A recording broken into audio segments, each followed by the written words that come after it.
할렐루야. 예수 그리스도의 이름으로 성경 공부 시작하겠습니다. 오늘은 18과죠. 먼저 본문 말씀 찾겠습니다.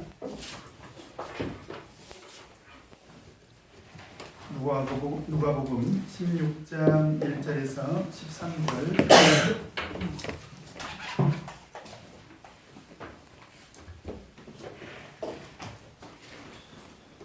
누가복음 16장 1절에서 13절 한 절씩 교독하겠습니다. 또한 제자들에게 이르시되 어떤 부자에게 청지기가 있는데 그가 주인의 소유를 허비한다는 말이 그 주인에게 들린지라. 주인이 저를 돌아오되 내가 내게 하여 들린 말이 없으며 내 보는 일을 생각하라. 청지기 성을 계속하지 못하리라 하니. 청지기가 속으로 이르되 주인이 내 직분을 빼앗으니 내가 무엇을 할꼬. 땅을 파자니 힘이 없고 빌어먹자니 부끄럽구나.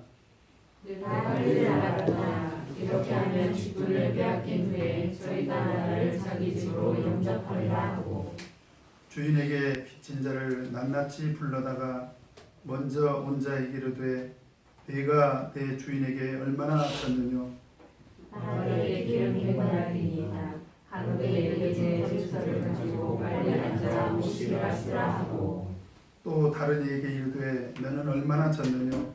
가로되 밀 100석이니이다. 이르되 여기 내 증서를 가지고 80이라 쓰라 하였는지라.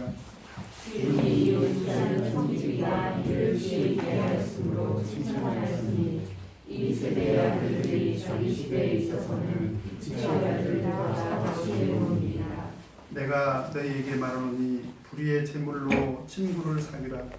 그리하면 없어질 때에 저희가 영원한 처소로 너희를 영접하리라. 지극히 작은 것에 충성된 자는 큰 것에도 충성되고 지극히 작은 것에 불의한 자는 큰 것에도 불의합니다. 너희가 만일 불의한 재물에 충성치 아니하면 누가 참된 것으로 너희에게 맡기겠느냐. 너희가 만일 남의 것에 충성치 아니하면 누가 너희의 것을 너희에게 주겠느냐. 다 같이 집 하인이 그 주인을 섬길 수 없나니 포기를 미워하고 저를 사랑하거나 포기를 중히 여기고 저를 경히 여길 것이니라. 너희가 하나님과 재물을 많이 섬길 수 없느니라.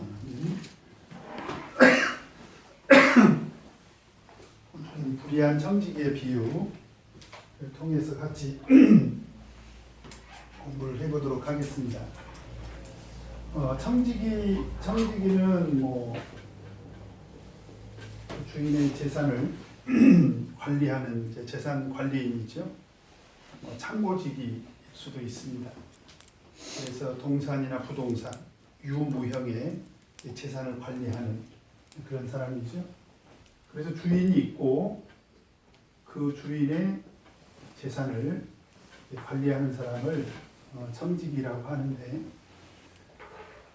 성경에 보면 우리 그리스도인에게 바로 이 청지기 직분이 있다는 것을 예수님께서 말씀을 가르치셨습니다. 우리 누가복음 12장 42절 하나 찾겠습니다.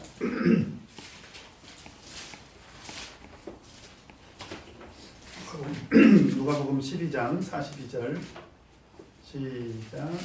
그래서 가라사대 지혜 있고 진실한 청지기가 되며 주인에게 그 집 종들을 때를 따라 예수 믿는 사람들에게도 하나님 나라의 어떤 그 재산을 관리할 그런 직분이 있다라는 거죠.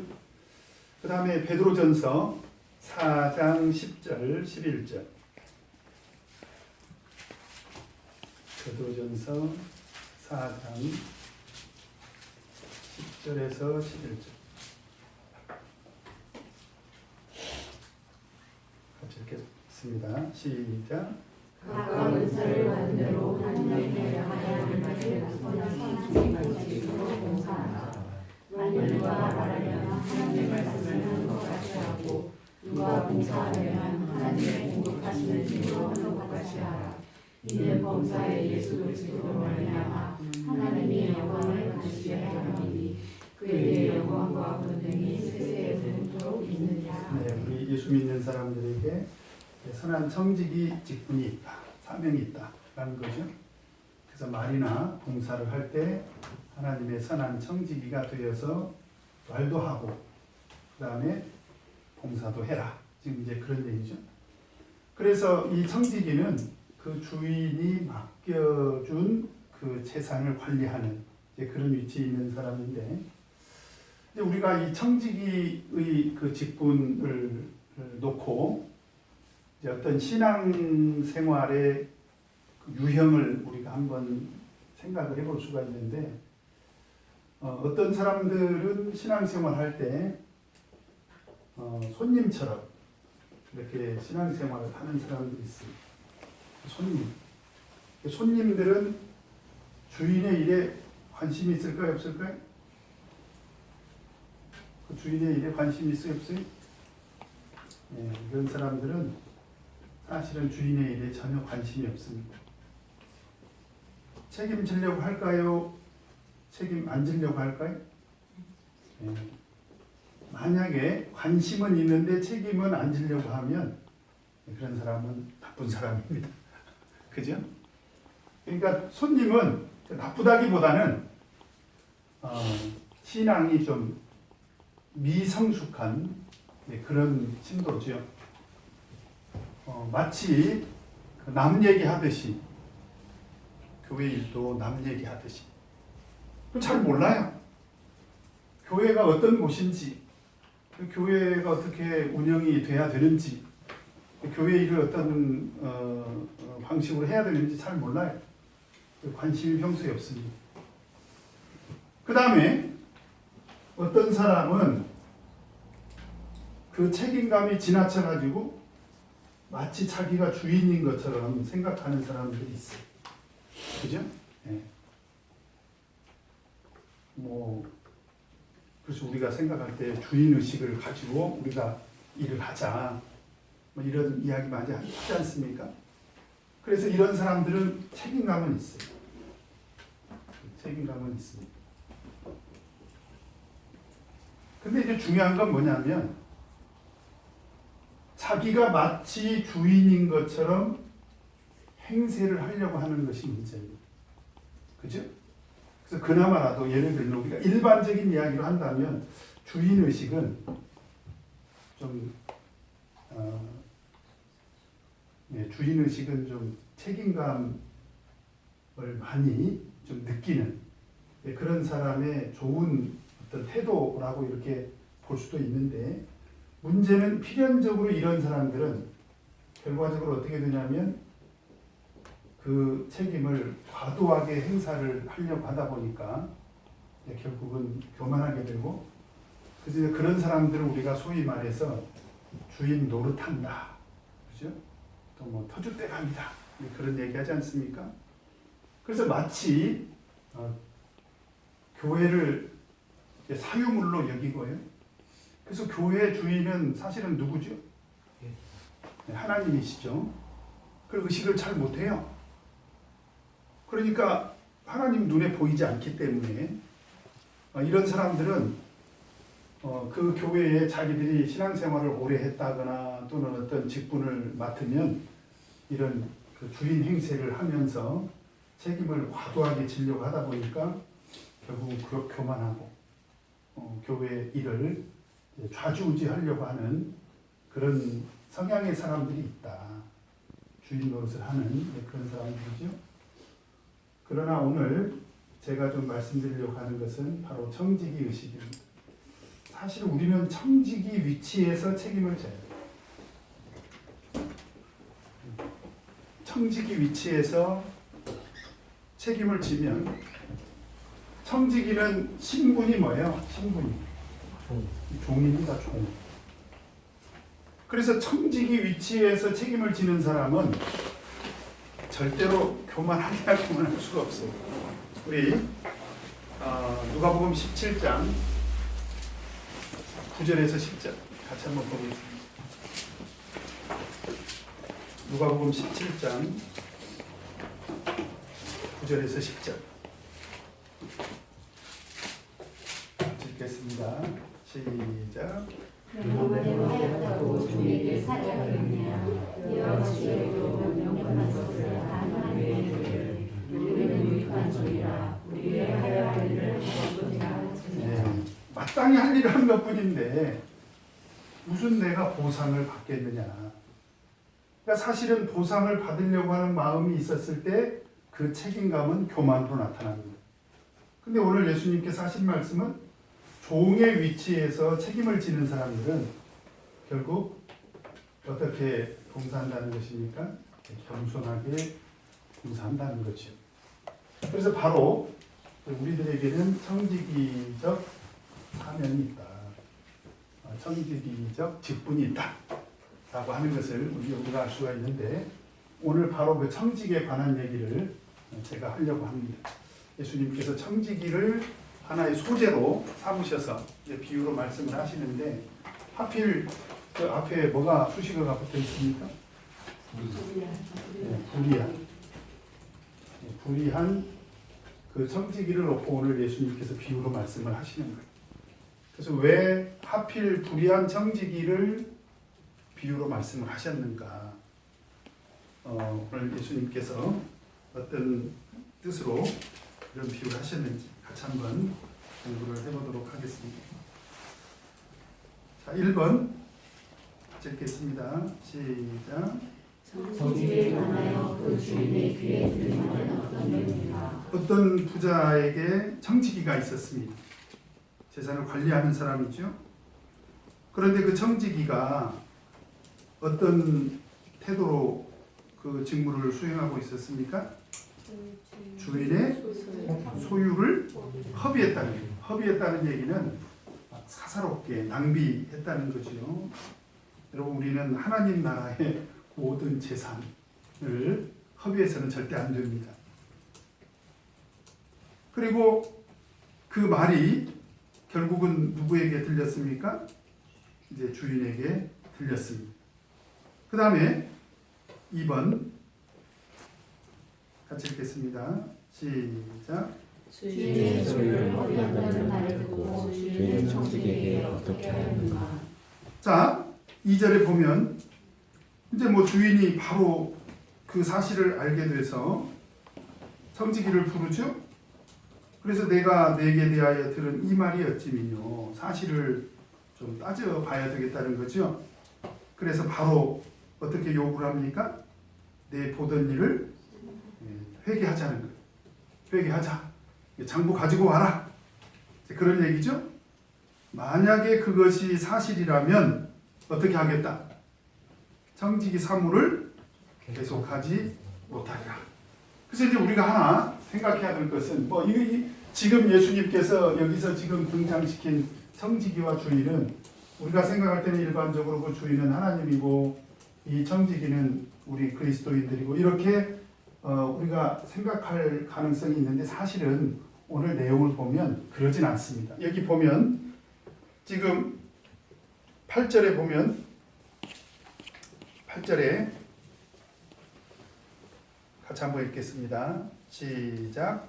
주인이 옳지 않은 청지기가 이를 지혜 있게 하였으므로 칭찬하였으니 이 세대의 아들들이 자기 시대에 있어서는 빛의 아들들보다 더 지혜로움이니라. 이 8절이 분기점이 되는데요. 지금 8절 안에서 두 종류의 청지기가 등장을 합니다. 그죠? 한 종류는 뭐예요? 2세대의 아들들. 2세대의 아들들. 2세대의 아들들은 누구예요?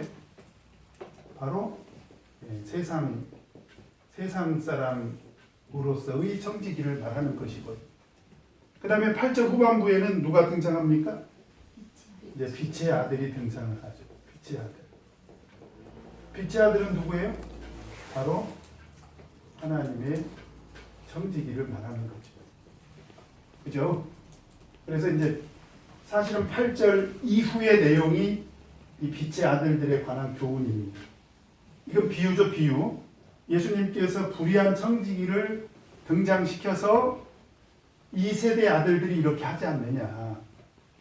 그러면 빛의 아들들은 어떻게 해야 되겠느냐. 이걸 이제 비유로 말씀을 하시려고 이렇게 등장을 시킨 것입니다. 그래서 여기서 등장하는 주인과 청지기는 그냥 일반적인 개념의 주인과 청지기 관계라고 이렇게 우리가 이해를 하면 되겠습니다. 자, 그 다음에 3번 같이 읽겠습니다. 시작. 주인으로부터 책망을 듣고 청지기는 속으로 어떤 생각을 하게 되었나. 자, 이제 자기가 지금 허비한 건 사실이잖아요. 그리고 장부를 보자고 했기 때문에 이제 장부를 보면 그 사실이 들통이 나겠죠? 그 사실이 들통나면 어떻게 될까요? 청지기 직분에서 쫓겨나겠죠. 해고당하겠죠. 파면당하겠죠. 그래서 이 청지기가 생각을 한 거예요. 이 청지기, 이 종이 이제 생각을 한 것이. 이건 생각입니다. 자, 어떻게 생각했습니까? 청지기가 속으로 이르되 주인이 내 직분을 빼앗으니 내가 무엇을 할꼬? 이 사람이 지금 무엇을 생각하고 있습니까? 앞으로 자기가 어떻게 해야 먹고 살 것인가? 이걸 생각을 한 것입니다. 그러면서 생각하기를 땅을 파자니 힘이 없고, 그래 이 사람은 적어도 나는 앞으로 노동해가지고 먹고 살 생각은 있다 없다? 없다. 왜? 나는 힘이 없어요. 무능한 사람이라는 거예요. 자기 스스로 이제 생각한 거예요. 나는 땅을 파가면서 먹고 살기는 나는 힘이 없다는 거예요. 이 사람 생각입니다. 그 다음에 두 번째로, 그러면 그때 당시에 뭐 노동하지 않으면 먹고 살 길이 없었나 봐요. 그러니까 노동하기에는 힘이 없고, 그러면 어떻게 먹고 살아야 됩니까? 빌어 먹어야 돼요. 결국은 남한테 손 벌려서 이제 구걸하면서 먹고 살아야 되는데, 그러기에는 부끄럽다는 거예요. 수치스럽다는 것입니다. 그러기에는 내 삶이 너무 비참하다는 거죠. 그래서 이제 그렇게 생각한 거예요, 이 사람이. 자, 이렇게 생각을 했습니다. 뭔가 앞으로 향후 내가 어떻게 먹고 살아갈 것인가? 이걸 생각을 하니까 노동을 하자니 힘이 없고 구걸하자니 참 수치스럽다. 그러니까 평소에 들었어야죠, 그죠? 그런데 이제 들통이 났으니까 꼼짝없이 이제 해고당할 수밖에 없는 이제 그런 상황에서 이제 판단한 것입니다. 그러면서 골똘히 생각을 해보니까 이 안에서는 뾰족한 수가 있어요, 없어요? 예? 이 안에서는 먹고 살 길이 막막하지요. 근데 사전에 보니까 내가 할 일을 알았도다. 이제 이런 생각 속에서 머물러 있었던 것이 아니라 이 사람 생각이 조금 더 발전하니까 기가 막힌 내가 할 일을 알았다는 얘기는 무슨 얘기입니까?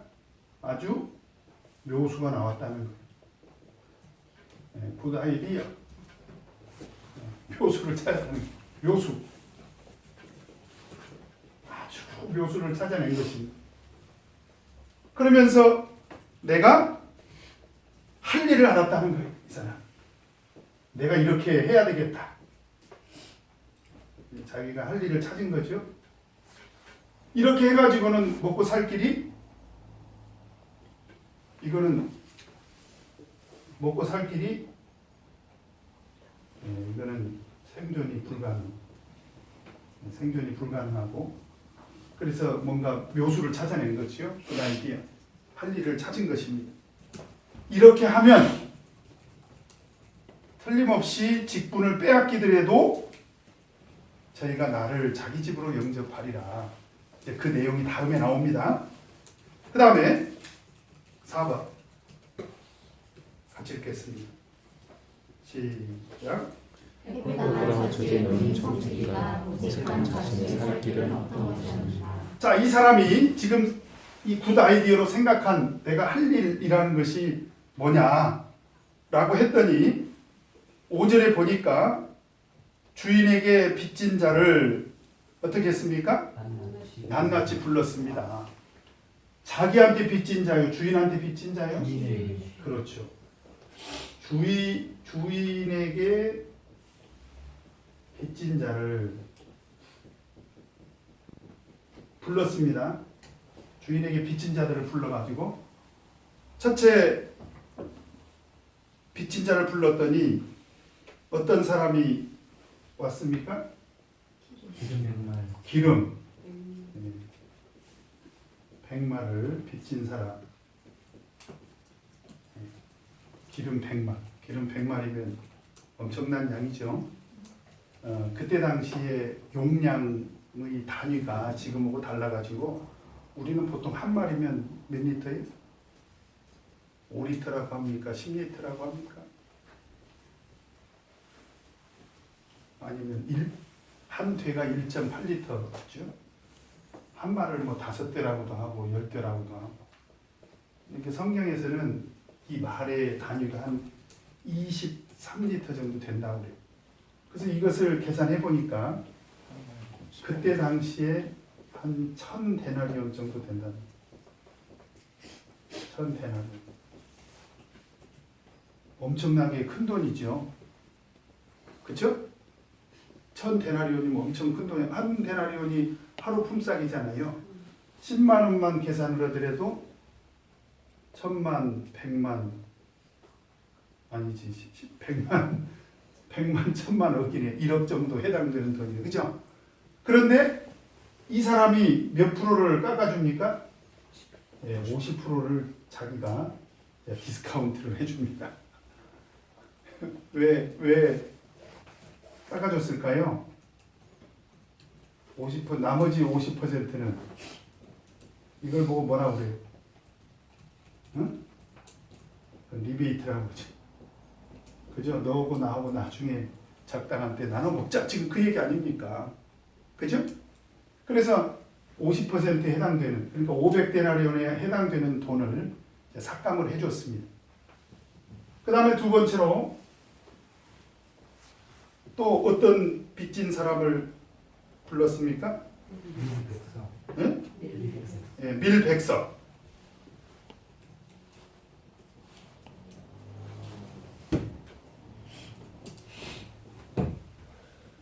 밀백석은 훨씬 더 비싸대요. 그래서 한 2,500 정도 되는, 2,500 데나리온 정도 되는 그런 가치에 해당되는 돈이라고. 근데 이거는 몇 프로를 깎아주겠다? 20%를 깎아주겠다. 그래서 80%를, 그러니까 80은 80이라고 쓰고, 그래서 20%는 어떻게 하겠다? 리베이트로 다시 서로 나눠 먹자. 지금 그런 얘기죠. 근데 한번 보세요. 밀도 역시 얼마에 해당되는 돈입니까? 20%면 2,500 데나리온의 20%면 얼마죠? 이것도 역시 500 데나리온이죠. 500 데나리온. 그죠?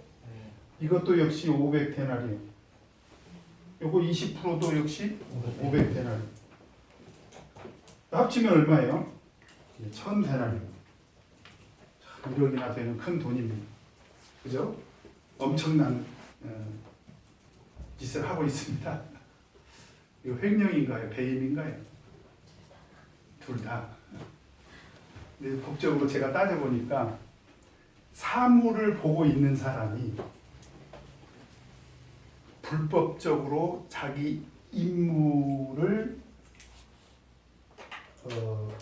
불법을 행해가지고 이익을 다른 사람한테 넘겼잖아요. 이건 배임죄에 해당이 된다고 하더라고요. 그래서 이건 징역 5년인가 이렇게 배임죄가 크더라고요. 하여튼 지금 그런 지금 그 수를 이 사람이 찾아낸 것입니다. 근데 이것을 얼마나 지금 신속하게 하고 있습니까? 6절 보니까 어떻게 해요? 마라도에 기름 100마리니다 가로되 여기 내 증서를 가지고 어떻게 하라고 하고 있습니까? 지금 어떻게 해요? 빨리 앉아 오시며 쓰라고. 그러니까 이 사람이 그 할 일을 하는 그 태도를 보면 일단 우리가 생각할 때 이 사람은 굉장히 이 일에 대해서 신속하게 하고 있다는 걸 알 수가 있습니다. 그러니까 이 사람의 판단은 이게 지금 생각한 거잖아요. 판단한 것입니다. 뭘 판단했어요? 자기 불의에 대해서 이 사람이 자기가 불의하게 했고, 그죠? 허비했잖아요. 그래서 그걸 가지고 자기가 반성하고, 그 다음에 회개하고, 이런 일에 대해서는 전혀 관심이 없고, 지금 그 얘기죠. 응? 자기가 일을 잘못했구나. 아, 정말 잘못했네. 가서 용서를 빌어볼까?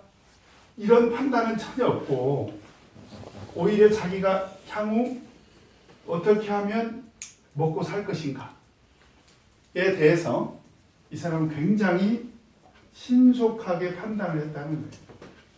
판단이 아주 신속했다. 그렇죠? 완전히 LTE급 속도입니다. 그 다음에 두 번째로 이 사람이 대책을 세우는 거 보니까 그 대책이 어떻습니까? 아주 용의주도하다라고 하는 것을 알 수가 있습니다. 그게 이 사람의 묘수에서 나온 거예요. 묘수. 이 사람의 묘수에서 아주 신속하고 치밀하게 이렇게 나온 것인 것을 알 수가 있습니다. 자, 그 다음에 5번 같이 읽겠습니다. 시작. 주인이 청지기의 행위를 보고 어떤 반응을 보였으며 그 이유는 무엇인가? 자, 8절에 보니까 이제 그 주인이 그걸 봤어요. 이 주인이 본 것입니다. 하나님이 본 건 아니에요. 잘 보세요. 이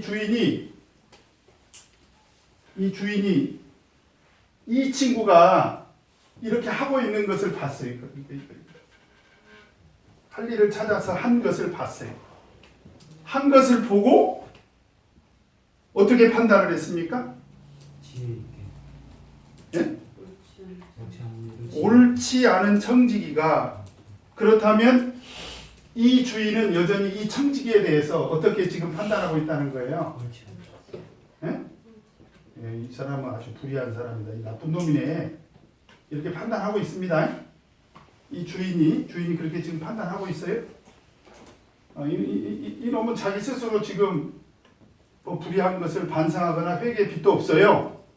여전히 나쁜 놈이야. 여전히 불의한 사람입니다. 그런데 일은 어떻게 했다는 거예요? 예, 지혜롭게 했다는 거예요. 이 묘수를 지금 뭐라고 칭찬을 했냐면 지혜 있게 했다. 이렇게 칭찬한 것입니다. 불의한 것을 말하자면 옳다고 판단한 게 아니라, 판단은 불의한 청직인데 이 일을 하는 태도를 보니까 그 묘수를 찾은 그것이 굉장히 어떻다는 거예요? 이를 지혜 있게 하였으므로 칭찬을 했습니다. 뭘 칭찬을 했어요? 네, 지혜를 칭찬했다. 그러니까 주인의 판단은 여전히 이놈 나쁜 놈이요, 불의한 사람이죠, 불의한 청직이죠. 그럼에도 불구하고 칭찬을 했는데 뭘 칭찬했다고요? 지혜. 어떻게? 앞으로 어떻게 먹고 살 것인가를 아주 신속하고 치밀하게 준비를 했다라고 하는 것이 바로 이 사람이 준비한 그 묘수는 어디에 해당되는 것입니까? 바로 미래를 위해서 준비를 했다 하는 거죠. 내가 향후에 어떻게 먹고 살아갈 것인가, 그 미래를 준비하는 일에 대해서 아주 신속하고 치밀하게 묘수를 찾아내가지고 신속하고 치밀하게 했다. 그래서 아주 지혜롭다고 칭찬을 했다 라고 하는 것입니다. 자, 이해가 되십니까?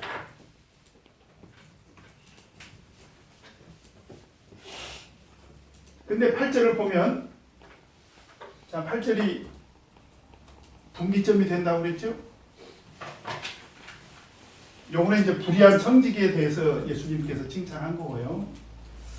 그 다음에 8절을 잘 보면 이 세대의 아들들이, 지금 이 세대 아들들은 아까 이 불의한 청지기를 등장시켜서 말씀을 하고 계시기 때문에 아마도 예수님이 말씀하시는 이 세대의 아들들은 바로 불의한 청지기일 것입니다. 그래서 봐라, 세상 사람들도 적어도 미래를, 자기 미래를 준비하는 일에 관한 한 아주 신속하고 치밀하게 지혜롭게 하지 않느냐. 그러므로 어떻게 해야 되겠다? 빛의 아들들은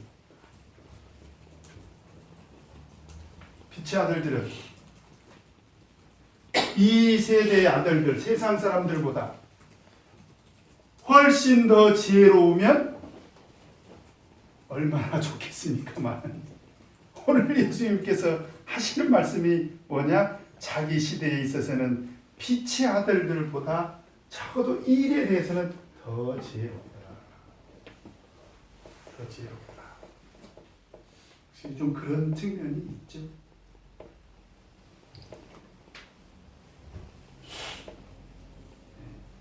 교우 집사님 앞에 앉으니까 자꾸 질문하고, 세상 일을 할 때 우리가 아주 신속하고 치밀하게 하게 되죠? 성격이 그런 성격이. 아, 그래. 내가 잘못 골랐군요. 그럼 세상 사람들은 어떻게 살아요? 기호 집사님은 이제 그렇고, 세상 사람들은 어때요? 이 사람은 사람. 네, 적어도 이익을 내는 일에 관한 한 아주 신속하고, 요즘은요 초 단위로 돈이 왔다 갔다 하는 세상, 그렇잖아요. 뭐 주식을 투자하는 사람이라든지 뭐 뭔가 어떤 거래하는 그 타이밍을 보면 지금은 뭐 5기가 시대 아닙니까?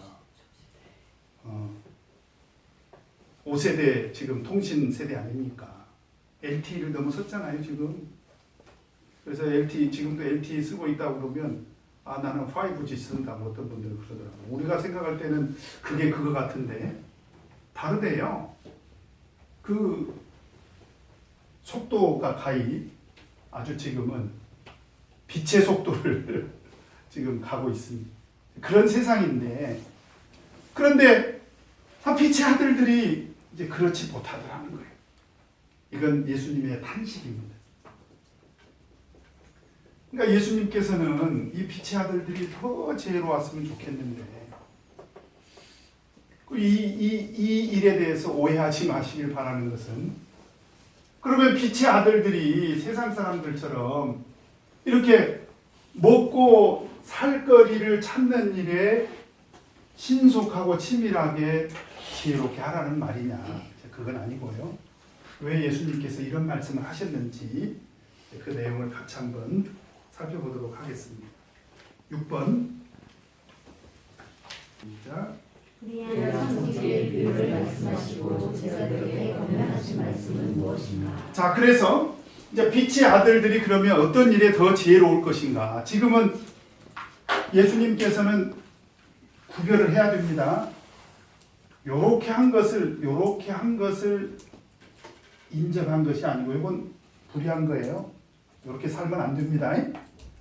그런데 이렇게 대책을 세우는 이 태도를 보고 빛의 아들들이 좀 지혜로웠으면 좋겠다. 빛의 아들들이 지혜가 없으니까 그 지혜가 없는 것을 지금 예수님께서 탄식을 하시면서 그럼 빛의 아들들이 어떻게 사는 것이 지혜로운 삶인가를 지금 예수님께서 이야기를 하는데 그 첫 번째 소재가 뭐예요? 불의한 재물을 역시 등장을 시킵니다. 오늘 소재는 주로 재물과 관계가 있네요. 그죠? 재물. 불의한 재물. 예수님께서 그 지혜를 설명하기 위해서 가져온 하나의 소재입니다. 소재. 그죠? 그 소재. 여러분, 우리가 청지기로서 하나님께서 우리에게 맡겨주신 것은 재물만 맡겨주신 게 아니에요. 우리는 은사도 있고요. 그죠? 은사. 하나님께서 우리 재능에 따라서 은사도 주시고 또 교회에서 어떤 직분도 주시고 우리에게 맡겨주신 것들이 참 많지 않습니까? 그런데 오늘 예수님께서는 그 재물을 등장을 시킵니다. 근데 또 재물 앞에 뭐가 붙었어요? 불의한 재물이라고 이렇게 출시글을 붙여놨습니다. 왜 재물이 불의할까요? 이 부분은 참 우리가 이해하기가 좀 쉽지는 않습니다. 쉽지는 않은데 그러면 재물이 항상 불의하냐? 그러진 않고요. 근데 객관적으로 우리가 신앙 양심으로 생각을 해보면 이 재물이라는 것은 그 돈 자체가 불의한 것은 아니고 이 재물이 벌어들이는 과정이 이 재물을 벌어들이는 과정에서 어떤 일들이 발생할 가능성이 있어요. 우리가 양심을 좀 그 양심에 꺼리는 일들이 발생할 가능성이 있죠. 그리고 이 재물로 인해서 내 마음이 어떻게 됩니까? 또 움켜쥐고 싶잖아요. 내가. 그리고 이 돈을 이용해 가지고 이 돈의 힘을 이용해서 더 많은 또 이익을 또 내가 추구하고 싶은 마음이 생기지 않습니까? 그래서 이 재물이라는 것의 속성이 그렇다라고 우리들은 좀 이해를 할 필요가 있습니다. 그 재물 그 자체, 그러니까 본질이 불의하다라기보다는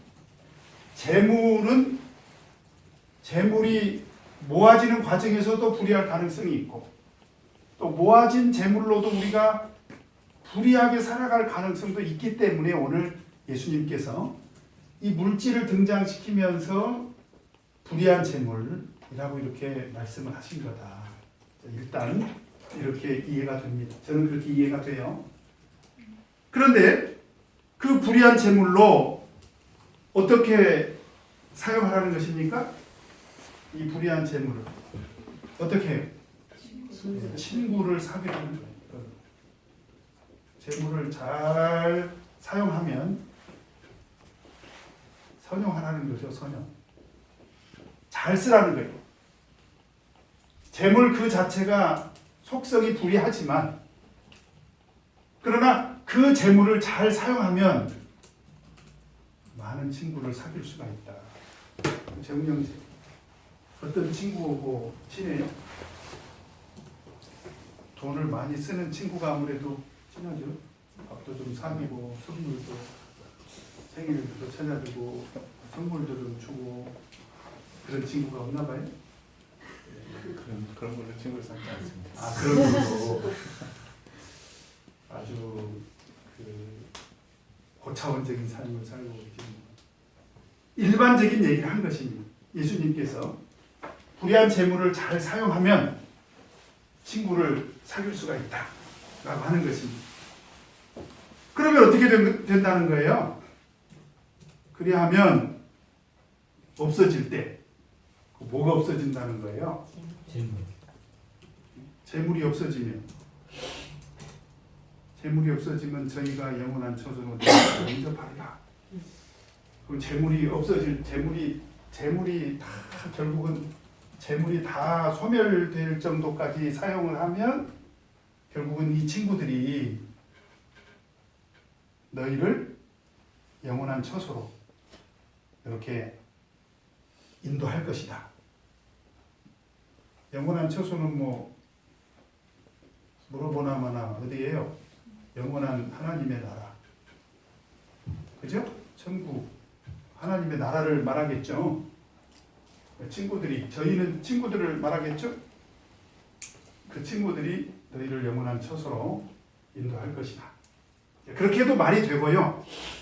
여기서 없어지다 라고 하는 이 단어는 죽다, 죽음의 의미도 있습니다. 원어에. 그러니까 재물이 소멸된다고 해도 말이 되지만 결국은 이 불의한 재물로 친구를 사귀는 그 빛의 아들이 죽더라도 그 얘기입니다. 죽더라도 결국은 영원한 처소로 너를 인도할 것이 아니냐. 결국은 불의한 재물로 친구를 사귀도록 재물을 선용하면 그 재물을 선용한 지혜로 인해서 영원한 처소로 우리를 인도하게 될 것이다.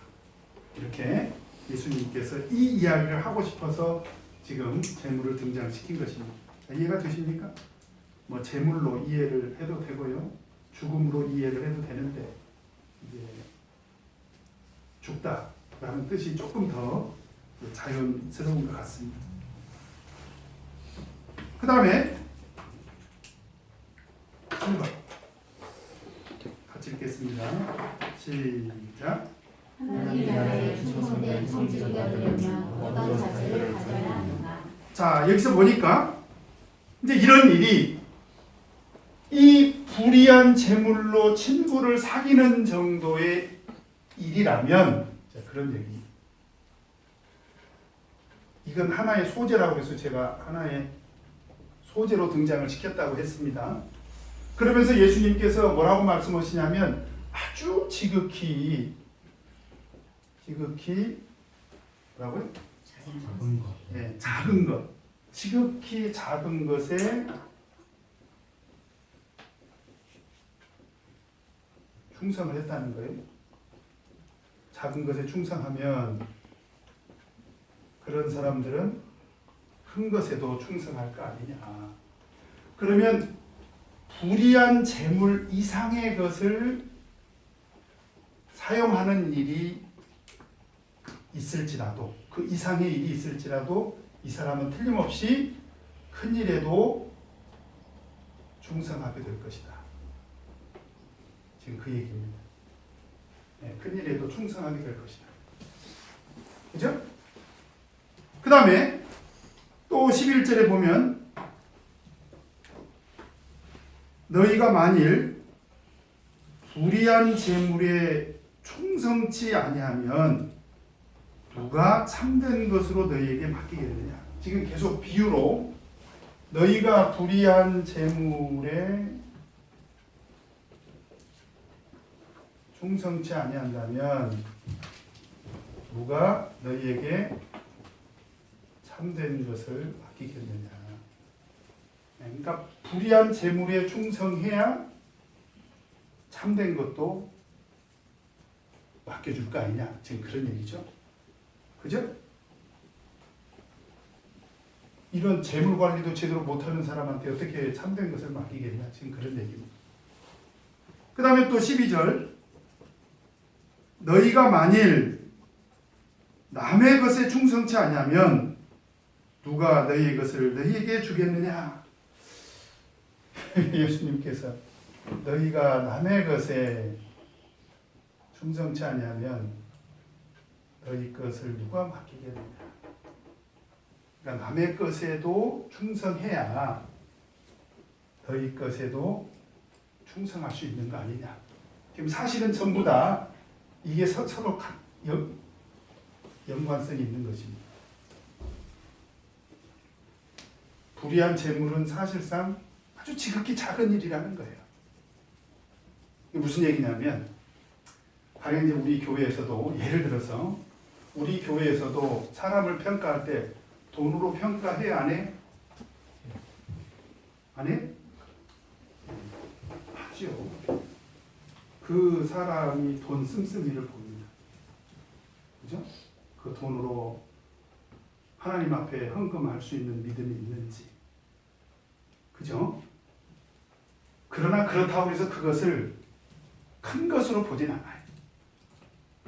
그래도 최소한 이 사람의 11조 생활을 제대로 하고 있는지, 그리고 그 돈으로 이웃을 잘 이렇게 베풀고, 그죠?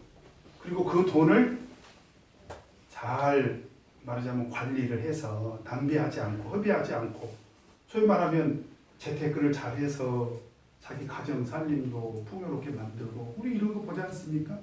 만약에 유전자매가 100만 원 벌어가지고 한 달에 200만 원씩 쓰면 제가 불러다가 왜 그래요? 좀 잘 좀 관리 좀 해봐요. 제가 그렇게 이야기하지 않겠습니까? 그게 작은 일이라는 거죠, 그건. 근데 왜 남의 것이라고 얘기를 했을까요? 이것과 관계가 있습니다. 여러분, 이 불의한 재물은 하늘나라까지 가지고 갈 수 있어요, 없어요? 갈 수 없습니다. 이거는 불의한 재물로 잘 사용해서 친구를 사귀면 그 힘으로 죽을 때 영원한 처소를 간다는 말이지, 그 재물은 사실은 우리가 영원한 처소까지 갖고 갈 수가 없어요. 그렇죠? 그러니까 이건 사실은 남의 것입니다. 이해가 됩니까? 지금 우리가 집을 한 채 가지고 있습니다. 그죠?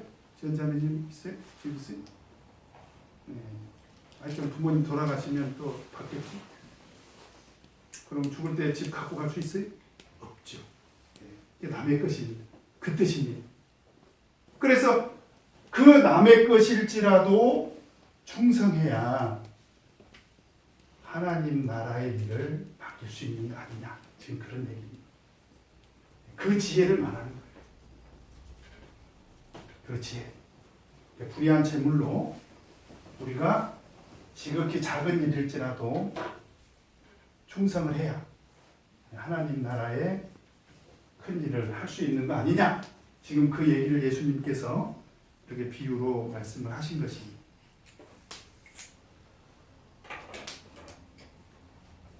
그 다음 8번 같이 읽겠습니다. 시작. 성질의 비를 통하여 주시고자 하신 교훈은 무엇인가? 결국 13절 얘기하려고 예수님께서 이 얘기를 꺼내신 거예요. 지금 이제 이 불의한 청지기가 어떻게 하면 먹고 살 것인가, 그래서 먹고 살 것인가에 대한 아주 기가 막힌 그런 지혜, 그 지혜의 핵심이 뭐였습니까? 미래를 준비하는 일에 아주 탁월한 지혜를 갖고 있다는 거예요. 누가? 네, 이 세대의 아들들이. 요즘 세상 사람들이요, 실제로 그래요. 그래서 제일 많이 미래를 준비하는 사람들이 하는 게 뭐예요? 네? 적금 들잖아요. 적금. 미래 준비. 적금 좀 들어. 그러잖아요. 애들 취직하자마자 적금도 들어. 그 다음에 얘기해봐요. 모른 척하지 말고. 아, 청약 좀 해. 청약. 그렇죠. 그 다음에 보험도 좀 해야지. 보험은 왜 이렇게 종류가 많아요? 최소 또 뭐는 또 있어야 돼요? 연금도 있어야 돼요. 그래서 이런 일들에 아주 신속하고 치밀합니다. 제가 어떤 분을 봤더니요, 소득은 200만 원인데 저축은 한 300만 원 하더라. 그래서 어떻게 하냐 그랬더니 막 대출까지 받아라. 그것이 나중에 더 큰 이익을 가져다 준다고 믿어요. 근데 실제로 그래가지고 대박 난 사람들이 있어. 왜냐하면 그걸로 집을 샀어요. 그래가지고 자기가 은행에다가 무는 이자보다도 훨씬 더 많은 부동산 시세 차익을 얻어가지고 갑부된 사람도 있다 이 말이죠. 그러니까 그런 얘기들 들어보면 우리 예수 믿는 사람들 어떤 생각이 들어요? 난 참 바보처럼 살았구나. 하늘에 계신 하나님께서 탄식을 한다 이 말이야. 그러니까 예수 믿는 사람들이 그 얘기 들으면서 에라 모르겠다. 우리도 생존을 위해서 미래를 준비하기 위해서 이렇게 살아야 되는 거 아니냐라고 오늘 이야기를 오해한다면 성경 공부 헛것이요. 그래서 오늘 예수님께서 이제 마지막 하시려고 하는 말씀은 뭐냐? 13절 같이 한번 읽겠습니다. 시작. 지파인이 두 주인을 섬길 수 없나니 포기를 미워하고 저를 사랑하거나 포기를 중히 여기고 저를 견디 여길 것이니라. 너희가 하나님과 재물을 겸하여 섬길 수 없느니라. 오늘 그 얘기 하신 이유는 뭐냐면 잘 보세요. 불의한 재물일지라도 그것을 선용하는 지혜를 얘기한 이야기가 뭐냐.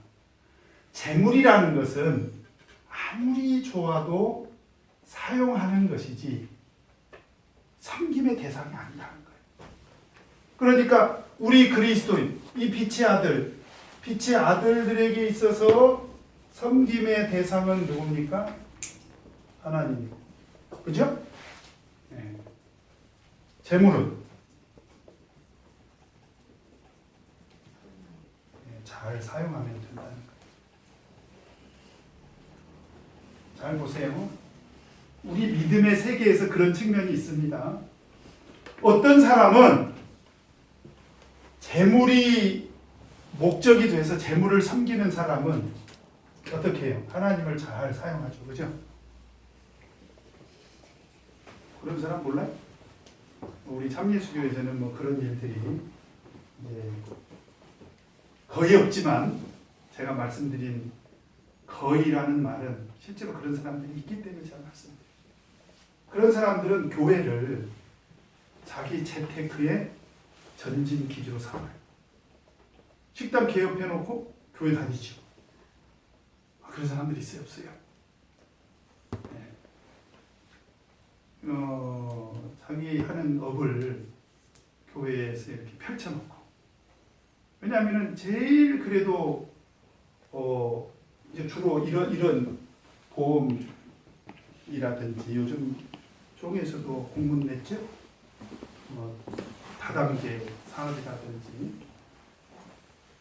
저는 뭐 그런 보험 사업이라든지 다단계도 합법적인 상거래 활동이죠.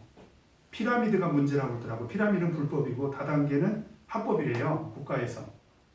제가 이제 우리 황금인 장로님한테 여쭤보니까 그것은 우리나라 법으로 보장한 그런 상업 행위라고 하더라고요.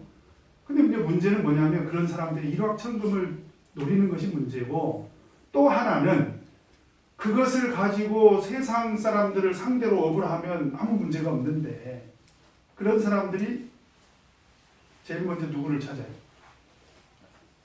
일단은 가족을 찾습니다. 그 다음에 가족 해가지고 이제 미천이 떨어지면 누구를 찾아요? 동창들 찾아갑니다.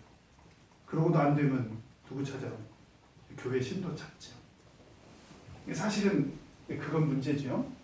그래서 그런 사람들이 그 재물을 섬김의 대상으로 삼으면 하나님도 교회도 성도들도 이렇게 자기 재물을 축제하는데 사용하게 되는 거죠. 절대로 그래서는 안 됩니다.